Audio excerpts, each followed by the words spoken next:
Documento 190. As aparições moronciais de Jesus.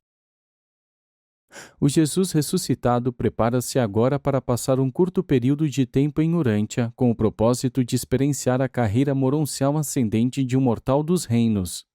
Ainda que esse período de vida moroncial esteja para ser passado neste mundo da sua encarnação mortal, sob todos os pontos de vista, porém será o equivalente à contraparte da experiência dos mortais do sistema de Satânia, os quais passam pela vida moroncial progressiva nos 7 mundos das mansões de Jerusalém. Todo esse poder que é inerente a Jesus, o dom da vida, e o capacitou a ressuscitar dos mortos. É a dádiva mesma da vida eterna que ele outorga aos crentes dos reinos e que assegura, ainda agora, a sua ressurreição dos vínculos da morte natural. Os mortais dos reinos levantar-se-ão na manhã da ressurreição com o mesmo tipo de corpo de transição ou moroncial que Jesus teve quando se levantou da tumba naquela manhã de domingo. Esses corpos não têm sangue circulando e tais seres não se servem de alimentos materiais comuns. Contudo, essas formas moronciais são reais. Quando os vários crentes viram Jesus depois da sua ressurreição, eles realmente o viram, não foram logrados por ilusões, visões ou alucinações. Uma fé inquebrantável na ressurreição de Jesus foi a característica cardinal da fé em todas as ramificações do ensinamento inicial do Evangelho. Em Jerusalém, na Alexandria, na Antioquia e na Filadélfia, todos os educadores do Evangelho uniram-se nesta fé implícita na ressurreição do Mestre. Ao examinarmos o papel proeminente de Maria Madalena ao proclamar a ressurreição do Mestre, deveria ficar registrado que Maria era a porta-voz principal para o corpo de mulheres, como Pedro o foi para os apóstolos. Não era uma dirigente das mulheres que trabalhavam para o reino, mas era sua instrutora principal e sua porta-voz para o público. Maria tornou-se uma mulher muito circunspecta, de tal modo que a sua ousadia ao falar com um homem, a quem ela considerou como sendo o jardineiro de José, apenas indica o quão aterrorizada ficara por haver encontrado a tumba vazia.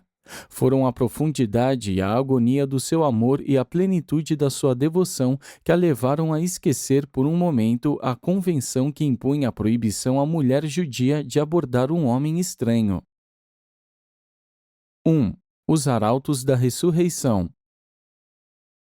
Os apóstolos não queriam que Jesus os deixasse, por isso não deram importância a todas as suas afirmações sobre a própria morte, nem às suas promessas de ressuscitar.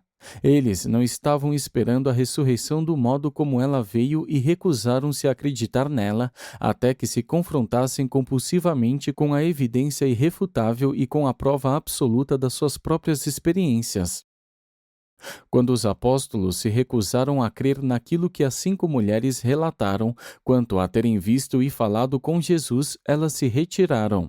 Maria Madalena voltou ao sepulcro e as outras foram de volta para a casa de José, onde estas últimas contaram a sua experiência para a filha dele e as outras mulheres.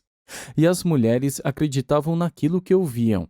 Pouco depois das 6 horas, a filha de José de Arimateia e as 4 mulheres que haviam visto Jesus seguiram para a casa de Nicodemos e ali relataram todos esses acontecimentos a José, a Nicodemos, a Davi Zebedeu e aos outros homens reunidos lá. Nicodemos e os outros duvidaram da sua história, duvidaram de que Jesus houvesse ressuscitado dos mortos, e conjecturavam se os judeus não teriam removido o corpo. José e Davi estavam dispostos a acreditar no que ouviram, tanto que se apressaram a sair e inspecionar a tumba. E encontraram tudo exatamente como as mulheres haviam descrito. E foram os últimos a ver o sepulcro assim, pois o sumo sacerdote enviou o capitão dos guardas do templo para a tumba, às 7h30, a fim de retirar de lá as mortalhas. O capitão enrolou-as todas no lençol de linho e atirou-as dentro de um precipício próximo. Do sepulcro, Davi e José foram imediatamente para a casa de Elias Marcos, onde se mantiveram em conferência com os 10 apóstolos na sala de cima. Apenas João Zebedeu se achava disposto a acreditar, ainda que vagamente, que Jesus houvesse ressuscitado dos mortos. Pedro acreditou a princípio, mas quando não encontrou o mestre, caiu em dúvida profunda. Estavam todos dispostos a acreditar que os judeus haviam retirado o corpo de lá. Davi não argumentaria com eles, mas quando saiu, ele disse: Vós sois os apóstolos e devíeis compreender essas coisas. Não discutirei convosco. Contudo, volto agora para a casa de Nicodemos, onde marquei de me reunir com os mensageiros esta manhã, e, quando eles estiverem reunidos, eu os enviarei para a sua última missão, como arautos da ressurreição do Mestre. Eu ouvi o Mestre dizer que depois de morrer ele iria ressuscitar ao terceiro dia, e eu creio nele. E assim falando aos deprimidos e abandonados embaixadores do reino, esse chefe autoconvocado da comunicação e da informação despediu-se dos apóstolos. Quando saía da sala de cima, ele deixou a bolsa de Judas contendo todos os fundos apostólicos no colo de Mateus Levi. Eram aproximadamente 9h30 quando o último dos 26 mensageiros de Davi chegou à casa de Nicodemos. Davi prontamente os reuniu no espaçoso pátio e disse-lhes: Homens e irmãos, durante todo esse tempo vós tendes servido a nós, de acordo com um juramento feito a mim e a vós próprios, uns aos outros, e eu vos conclamo a testemunhar que nunca antes coloquei informação falsa nas vossas mãos. Estou a ponto de enviar-vos para a vossa última missão como mensageiros voluntários do reino, e assim fazendo, eu vos libero dos vossos juramentos e dissolvo o corpo de mensageiros. Homens, eu declaro a vós que terminamos nosso trabalho. O Mestre não mais tem necessidade de mensageiros mortais. Ele ressuscitou dos mortos. Ele nos disse, antes de o haver empreendido, que iria morrer e que levantaria de novo ao terceiro dia. Eu vi a tumba, está vazia. Conversei com Maria Madalena e 4 outras mulheres que falaram com Jesus. Agora eu desfaço este grupo, me despeço de vós e vos envio para as vossas respectivas tarefas. E a mensagem que devereis levar aos crentes é: Jesus ressuscitou dos mortos, a tumba está vazia. A maioria daqueles que estavam presentes trataram de persuadir Davi a não fazer isso, mas não conseguiram influenciá-lo. Então procuraram dissuadir os mensageiros, mas estes não deram ouvidos às palavras de dúvida. E assim, pouco antes das 10h da manhã desse domingo, esses 26 corredores saíram como os primeiros arautos do poderoso fato verdadeiro do Jesus ressuscitado. E eles começaram essa missão como haviam iniciado tantas outras, cumprindo o seu juramento feito junto a Davi e Zebedeu e entre eles próprios. Esses homens depositavam uma grande confiança em Davi. Partiram para essa tarefa sem ao menos parar para falar com aqueles que haviam visto Jesus, pois eles acreditaram o suficiente na palavra de Davi. A maioria deles confiava no que Davi lhes havia dito, e mesmo aqueles que duvidavam, de algum modo, levaram a mensagem com a mesma certeza e com a mesma rapidez. Os apóstolos do corpo espiritual do reino, nesse dia, estavam reunidos na sala de cima, onde manifestavam temor e expressavam dúvidas, enquanto aqueles leigos, representando a primeira tentativa de socialização do Evangelho do Mestre pela Irmandade dos Homens, sob as ordens do seu destemido e eficiente líder, corriam para proclamar o Salvador ressuscitado de um mundo e de um universo. E eles engajaram-se nesse serviço memorável antes mesmo que os seus representantes escolhidos se mostrassem dispostos a acreditar na sua palavra ou a aceitar as provas das testemunhas.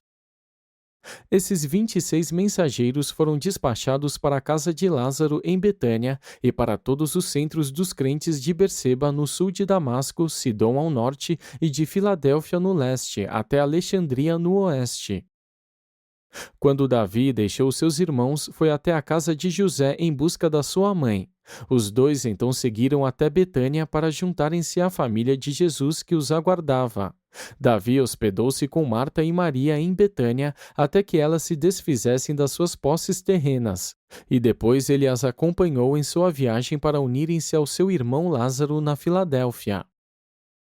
Cerca de uma semana depois, João Zebedeu levou Maria, a mãe de Jesus, até a sua casa em Betsaida. Tiago, o irmão mais velho de Jesus, permaneceu com a sua família em Jerusalém. Ruth ficou em Betânia com as irmãs de Lázaro. O restante da família de Jesus voltou para Galiléia. Davi e Zebedeu saiu de Betânia com Marta e Maria, indo para Filadélfia no princípio de junho, no dia seguinte ao do seu casamento com Ruth, a irmã mais nova de Jesus. 2. As aparições de Jesus em Betânia. Da época da ressurreição moroncial até a hora da sua ascensão espiritual às alturas, Jesus fez 19 aparições isoladas, na forma visível para os seus crentes na terra. Ele não apareceu para os seus inimigos nem para aqueles que não poderiam fazer em uso espiritual da sua manifestação na forma visível. A sua primeira aparição foi para 5 mulheres no sepulcro, a sua segunda para Maria Madalena, também no sepulcro. A terceira aparição ocorreu por volta do meio-dia nesse domingo em Betânia. Pouco depois do meio-dia, Tiago, o irmão mais velho de Jesus, estava no jardim de Lázaro, de pé, diante da tumba vazia do irmão ressuscitado de Marta e Maria, repassando na sua mente as novidades trazidas uma hora atrás pelo mensageiro de Davi. Tiago inclinava-se a acreditar sempre na missão do seu irmão mais velho na terra, mas havia muito tempo que perdera o contato com o trabalho de Jesus e assim tinha deixado dominar-se por graves incertezas sobre as últimas afirmações dos apóstolos de que Jesus era o Messias. Toda a família estava estupefata e bastante confundida com as notícias trazidas pelo mensageiro. E, quando Tiago ainda encontrava-se diante da tumba vazia de Lázaro, Maria Madalena chegou sobressaltada e relatou à família suas experiências daquela madrugada no sepulcro de José. Antes que ela tivesse terminado, chegaram Davi, Zebedeu e sua mãe. Ruth acreditou, é claro, nesse relato, e também Judá, depois de conversar com Davi e Salomé. Nesse meio tempo, quando procuraram por Tiago e antes de encontrarem-no, enquanto permanecia ali no jardim próximo da tumba, Tiago apercebeu-se de uma presença próxima, como se alguém tivesse tocado no seu ombro, e, quando ele voltou-se para olhar, pôde ver a aparição gradual de uma estranha forma ao seu lado. Ele ficou por demais atônito para falar e amedrontado demais para fugir. E então a estranha forma expressou-se com estas palavras: Tiago, vim com a finalidade de chamar-te para o serviço do reino. Dá as tuas mãos sinceramente aos teus irmãos e segue os meus passos. Quando Tiago ouviu o seu nome sendo pronunciado, ele soube que era o seu irmão mais velho, Jesus, que se dirigia a ele. Todas as pessoas apresentavam dificuldades, maiores ou menores, para reconhecer a forma moroncial do Mestre, mas poucos encontravam dificuldade para reconhecer a sua voz e identificar de algum outro modo a sua encantadora personalidade, uma vez que ele houvesse começado a comunicar-se com eles. Quando Tiago percebeu que Jesus estava dirigindo-se a ele, quase caiu de joelhos, exclamando: Meu pai e meu irmão! Mas Jesus solicitou-lhe que ficasse de pé enquanto ele lhe falava, e caminharam pelo jardim conversando por quase 3 minutos. Falaram sobre as experiências de tempos atrás e anteciparam os acontecimentos do futuro próximo. À medida que se aproximaram da casa, Jesus disse: Adeus, Tiago, até quando eu os vir a todos juntos. Tiago correu para casa, enquanto eles o procuravam em Betfagé, exclamando: Acabo de ver Jesus e de falar com ele, até mesmo conversei com ele. Não está morto, ele ressuscitou! E desapareceu diante de mim, dizendo: Adeus, até quando eu os vir a todos juntos. Mal acabou de falar e Judá chegou, e então, em consideração a este, Tiago contou novamente a experiência que teve com Jesus no jardim. E todos começaram a acreditar na ressurreição de Jesus. Tiago agora anunciava que não iria voltar para Galiléia e Davi exclamou: Ele está sendo visto não apenas por mulheres exaltadas, mesmo os homens de corações fortes começaram a vê-lo. Espero eu próprio vê-lo também. E Davi não teve de esperar muito, pois a quarta aparição de Jesus para o reconhecimento mortal ocorreu pouco antes das 2 horas nessa mesma casa de Marta e Maria, e Jesus surgiu bem visivelmente diante da sua família terrena e dos seus amigos, ao todo 20 pessoas. O Mestre apareceu na porta aberta dos fundos, dizendo: A paz esteja convosco. Saudações para aqueles que estiveram próximos de mim na carne e irmandade para os meus irmãos e irmãs no reino do céu. Como pudestes duvidar? Por que titubeastes por tanto tempo até seguir do fundo do coração a luz da verdade? Vinde, pois, todos vós à irmandade do Espírito da verdade no reino do Pai. Quando começaram a recobrar-se do choque inicial e do próprio espanto, e iam aproximar-se dele como que para abraçá-lo, Jesus desapareceu das suas vistas. Todos queriam correr para a cidade e contar aos apóstolos hesitantes sobre o que havia acontecido, mas Tiago os conteve. Apenas a Maria Madalena foi permitido voltar à casa de José. Tiago proibiu que eles colocassem abertamente de público que essa visita moruncial havia acontecido por causa de algumas coisas que Jesus havia dito a ele enquanto conversavam no jardim. Mas Tiago nunca revelou mais nada sobre a conversa com o Mestre ressuscitado nesse dia na casa de Lázaro em Betânia. 3. Na casa de José. A quinta manifestação moruncial de Jesus para que os olhos dos mortais o reconhecessem aconteceu na presença de umas 25 mulheres crentes reunidas na casa de José de Arimateia, por volta das 4h15 nessa mesma tarde de domingo.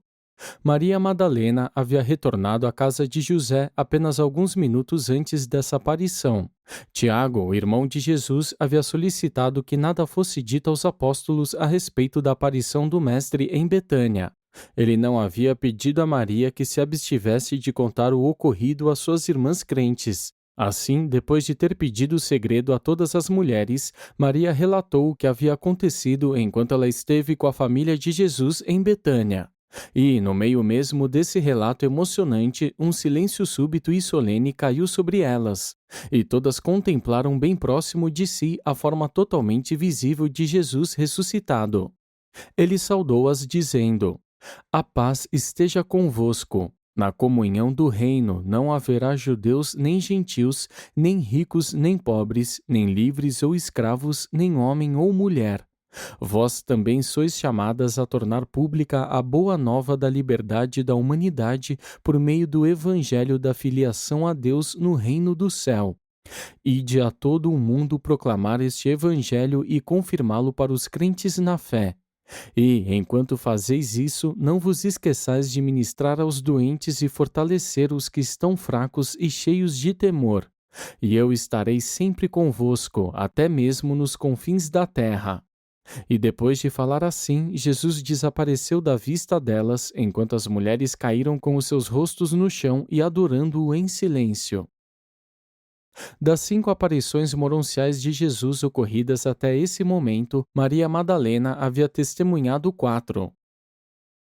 Como resultado do envio dos mensageiros durante o meio da tarde e em consequência do vazamento inconsciente de indicações a respeito dessa aparição de Jesus na casa de José, um rumor chegou até os dirigentes judeus durante o anoitecer sobre o que estava sendo relatado em toda a cidade, de que Jesus havia ressuscitado e que muitas pessoas estavam declarando tê-lo visto.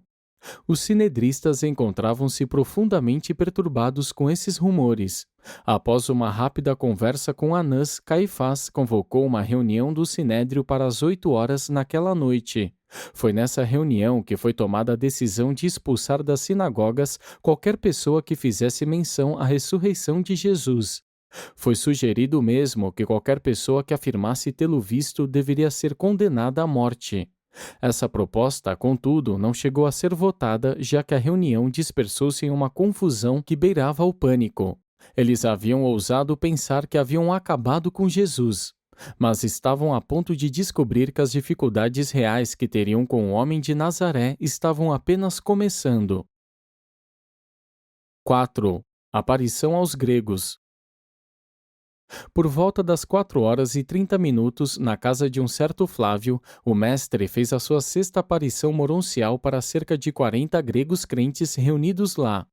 Enquanto estavam empenhados em discutir os relatos da sua ressurreição, o mestre manifestou-se em meio a eles, a despeito das portas estarem fechadas com ferrolhos seguros, e dirigindo-se a eles, ele disse: "A paz esteja convosco. Embora haja aparecido na terra e entre os judeus, o Filho do Homem veio para ministrar a todos os homens. No reino do meu Pai não haverá nem judeus nem gentios. Vós sereis todos irmãos, os filhos de Deus. Ide, portanto, a todo o mundo proclamar este evangelho da salvação, como vós o recebestes dos embaixadores do reino, e eu os aceitarei em comunhão na irmandade dos filhos pela fé na verdade do Pai. E tendo falado-lhes assim, eles o deixou, e não mais o viram. Passaram toda a noite dentro da casa, achavam-se por demais tomados de um temor respeitoso e de um medo espantado e não se aventuraram a sair. E nenhum desses gregos dormiu naquela noite. Permaneceram acordados falando sobre essas coisas e esperando que o mestre pudesse novamente vir a estar com eles. Nesse grupo achavam-se muitos dos gregos que haviam estado no Getsêmani na ocasião em que Judas traiu Jesus com um beijo e os soldados o prenderam. Os rumores da ressurreição de Jesus e os relatos a respeito das muitas aparições para os seus seguidores iam espalhando-se rapidamente e toda a cidade encontrava-se tomada por uma forte emoção. O Mestre já havia aparecido para a sua família, para as mulheres e para os gregos, e dentre em pouco manifestar-se-ia em meio aos apóstolos. O Sinédrio logo irá começar a considerar os novos problemas que, de um modo tão repentino, se precipitaram sobre os governantes judeus. Jesus pensa muito nos seus apóstolos, mas deseja que sejam deixados a sós por algumas horas mais, em reflexão solene e em considerações profundas antes de estar com eles. 5. A caminhada com os dois irmãos. Em Emaús, cerca de 11 quilômetros a oeste de Jerusalém, viviam dois irmãos pastores que haviam passado a semana da Páscoa em Jerusalém, assistindo aos sacrifícios, aos cerimoniais e às festas. Cleófas, o mais velho, acreditava parcialmente em Jesus, ao menos havia sido expulso da sinagoga. O seu irmão Jacó não era crente, se bem que tivesse ficado bastante perplexo com o que havia ouvido sobre os ensinamentos e trabalhos do Mestre. Nesse domingo à tarde, a uns 5 quilômetros para fora de Jerusalém e a uns poucos minutos antes das 5 horas, enquanto esses dois irmãos caminhavam na estrada para Emaús, eles falavam com grande convicção sobre Jesus, dos seus ensinamentos, do seu trabalho e mais especialmente a respeito dos rumores de que a sua tumba estava vazia e de que algumas das mulheres haviam conversado com ele. Cleófas estava a meio caminho de acreditar nesses relatos, mas Jacó insistia em que tudo era provavelmente uma fraude. Enquanto eles conversavam e debatiam desse modo, a caminho de casa, a manifestação moroncial de Jesus, a sua 7ª aparição, veio junto a eles à medida que caminhavam. Cleófas muitas vezes ouvira Jesus ensinar e comera com ele nas casas dos crentes de Jerusalém em várias ocasiões, mas não reconheceu o mestre nem mesmo quando ele falou abertamente com eles. Depois de andar um pequeno trecho da estrada junto com eles, Jesus perguntou: quais palavras estavam sendo trocadas entre vós com tamanha convicção quando eu cheguei? E quando Jesus falou, eles pararam e olharam para ele com uma triste surpresa.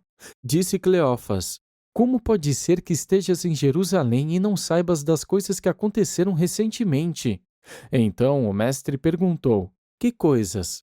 Cleófas replicou: se não sabes dessas questões, és o único em Jerusalém que não ouviu os rumores a respeito de Jesus de Nazaré, profeta de palavra e feitos poderosos diante de Deus e todo o povo. Os sacerdotes principais e governantes entregaram-no aos romanos e exigiram que o crucificassem. E assim, muitos de nós estivemos esperando que fosse ele quem iria libertar Israel do jugo dos gentios. Mas isso não é tudo. É já o 3º dia desde que foi crucificado, e algumas mulheres nos deixaram estupefatos ao declarar que muito cedo nesta manhã foram ao seu sepulcro e o encontraram vazio. E essas mesmas mulheres afirmam que conversaram com esse homem. Sustentam mesmo que ele ressuscitou dos mortos. E quando as mulheres relataram isso aos homens, 2 dos seus apóstolos correram à tumba e também encontraram-na vazia.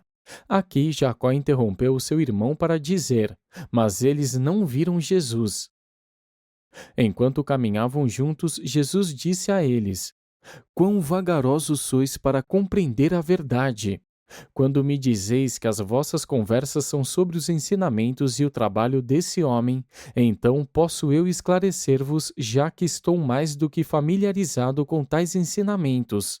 Não vos lembrais de que esse Jesus ensinou sempre que o seu reino não é deste mundo, e que todos os homens, sendo filhos de Deus, deveriam encontrar libertação e liberdade no júbilo espiritual, na comunhão e na irmandade do serviço amoroso ao novo reino da verdade e do amor do Pai dos céus? Não lembrais que esse mesmo Filho do Homem proclamou que a salvação de Deus é para todos os homens, que ministrou aos doentes e aflitos e libertando quem que estava atado pelas correntes do medo e escravizados pelo mal? Não sabeis que esse homem de Nazaré disse aos seus discípulos que deveria ir a Jerusalém, que seria entregue aos seus inimigos e estes o levariam à morte, mas que ele se levantaria ao terceiro dia? Tudo isso não vos foi dito. E nunca lestes nas Escrituras a respeito desse dia da salvação para os judeus e para os gentios, onde se diz que nele todas as famílias da terra serão abençoadas, que ele ouvirá o apelo dos necessitados e salvará as almas dos pobres que o procuram, que todas as nações o chamarão de abençoado, que esse libertador será como a sombra de uma grande rocha em uma terra exaurida, que ele alimentará o rebanho como um verdadeiro pastor, tomando as ovelhas nos seus braços e carregando-as ternamente no seu colo, que ele abrirá os olhos dos cegos espirituais e trará os prisioneiros do desespero à liberdade plena e à luz, que todos aqueles que se encontram na escuridão verão a grande luz da salvação eterna, que ele medicará os corações partidos, proclamará liberdade aos aprisionados do pecado e abrirá a prisão para aqueles que estão escravizados pelo medo e tolhidos pelo mal, que confortará aqueles que estão de luto e outorgará a eles o júbilo da salvação em lugar da pena e do pesar, que ele será o desejo de todas as nações e o júbilo eterno daqueles que buscam a retidão, que esse Filho da verdade e da retidão se elevará sobre o mundo com luz curativa e poder salvador, e até mesmo que salvará o seu povo dos pecados, que realmente buscará e salvará os que estão perdidos, que não destruirá os fracos e sim ministrará a salvação a todos os que têm fome e sede de retidão, que aqueles que acreditem nele terão vida eterna, que ele irá verter o seu Espírito sobre toda a carne e que esse Espírito da verdade será para cada crente como uma fonte de água, fazendo jorrar a vida eterna. Não compreendestes quão grande foi o evangelho do reino que esse homem entregou a vós? Não percebeis quão grande é a salvação que vem a vós? Nesta altura, eles estavam chegando perto da cidade onde esses dois irmãos moravam. Nenhuma palavra esses dois homens disseram, desde que Jesus havia começado a ensinar a eles enquanto caminhavam juntos pela estrada. Logo chegaram em frente à sua humilde morada e Jesus estava para deixá-los indo estrada abaixo, mas eles solicitaram-lhe que entrasse e ficasse com eles. Eles insistiram, como era quase já o cair da noite, que ele permanecesse lá com eles. Finalmente Jesus consentiu, e, logo que eles entraram na casa e se sentaram para comer, deram a ele o pão para abençoar, e quando ele começou a parti-lo e a entregá-lo a eles, os olhos dos dois abriram-se, e Cleófas reconheceu que o convidado deles era o próprio Mestre. E quando ele disse, "É o Mestre!", o Jesus moroncial desapareceu da vista deles. E então eles comentaram um com o outro: "Não é de espantar que os nossos corações estivessem queimando dentro de nós quando ele nos falou, enquanto caminhávamos pela estrada e enquanto ele abria ao nosso entendimento os ensinamentos das Escrituras." Eles não se detiveram para comer, haviam visto o mestre moroncial e saíram correndo da casa, de volta a Jerusalém, para difundir a boa nova do Salvador ressuscitado. Por volta das 9 horas, naquela noite, e pouco antes do Mestre aparecer aos 10 apóstolos, esses dois irmãos emocionados irromperam na sala de cima, indo ao encontro dos apóstolos, declarando que haviam visto Jesus e conversado com ele, e contaram tudo o que Jesus tinha dito a eles, e mesmo que não haviam reconhecido quem ele era até o momento em que partiu o pão.